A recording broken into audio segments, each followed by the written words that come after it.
ham to'liq yozilishi kerak. Ism. Bular mashhur kerak. Necha topsiz? 1dan 5gacha. Sizgacha.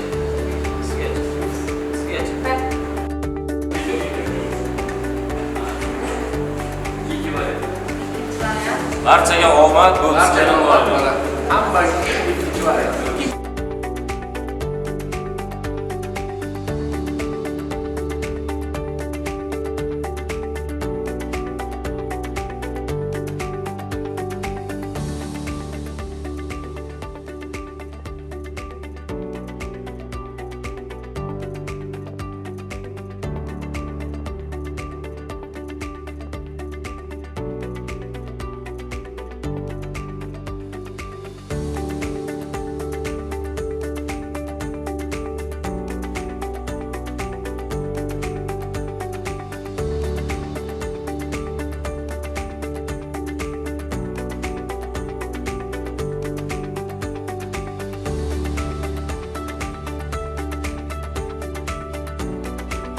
Assalomu alaykum. Sohan Ibrat ijod maktabiga xush kelibsiz. Taassurotlar qanaqa? O'zingizda qizingizga qanaqa taassurotlar bo'ldi siz?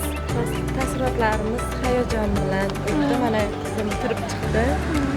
Hayajonlarni yengib, astoydil bu qizim dedim. Imtihon qanday bo'ldi? Sharoitlar qanaqa? Imtihon yaxshi bo'ldi. Ozgina hayajonlandim. Lekin o'qituvchilarim bergan bilimni oqlashga harakat qilaman. Va alaykum assalom. Assalomu alaykum hurmatli ota-onalar, shu yerdagi ustozlar. Avvalambor men nabiramni ortidan keldim. Nabira maktabda yaxshi o'qigan. Bu Ibrat Ishoq maktabi juda ulug'. Bizning tumanimizda nafaqat respublikamizda mashhur bo'lgan ta'lim markazidan biri. Bu maktabda o'qiganlar albatta oliy o'quv yurtlariga magistraturalar bitiradigan, yaxshi o'quvchilar tarbiyalab chiqaradigan ulug' maskanlardan biridir. Chunki buni nomi o'zi Ibrat. 7 tilni bilgan eng yaxshi ustozimizning nomidagi maktab. Shu maktabda shunchalik ijodini yaxshiligidan havas qilib, nevaramni olib keldim. Albatta bu joydagi ta'lim olinayotgan mana bu imtihonlar shaffof tarzda o'tadi. Bizga o'xshagan mana bolalari buvasi bo'lgan, ota-onasi bo'lgan ota-onalari qondiradigan darajada joylar tashkillangan, suvlar tashkillangan. Men bu yerga bolamni kirayotganidan, nevaramni shu yerda o'qib qolishiga rosa istayman. Chunki har bir maktab bitiruvchisini qaymoqlardan qaymog'i keladi. Albatta bolalar hammasiga omad tilayman. Nimaga aynan Ibrat maktabini tanladingiz? Chunki Ibrat maktabini tanlashimizga sabab bu joyda 5 ta til mukammal o'rganiladi. Respublikamiz rivojlanishi uchun, davlatimiz rivojlanishi uchun bu aynan imkoniyatlar katta joy hisoblanadi. Shuning uchun Ibrat nomidagi ijod maktabini tanlashimizdan maqsad avvalo bu yerdagi shart-sharoitlarni surishtirganimizda yoqdi hamda farzandimda jahon tillarini o'rganishga bo'lgan qiziqish yuqoriligi sababli shu maktabni tanladik. O'zingizdachi? Buni ikkita asosiy maqsadda shu maktabni tanlaganman. Avvalambor birinchisi bu yerda 7 ta xorijiy tillarni mukammal qilib o'rgatishar ekan. Shunga birinchidan bo'lib shuni tanladim. Ikkinchidan bundan ham asosiyroq maqsadlarimdan biri 7 ta xorijiy tillarni o'rganib, davlatimizga loyiq diplomat bo'lmoqchiman va davlatimiz gullashiga o'z hissamni qo'shmoqchiman. Sizga kattakon omad, zafarlar tilab qolaman. O'qishingizga omad, imtihonda ham. Men Aziza Egambersova, bugungi imtihonim juda ham zo'r o'tdi. Men o'ylaymanki, bunda yaxshi natija olaman. Meni o'rgatgan barcha ustozlarimga kattakon rahmat.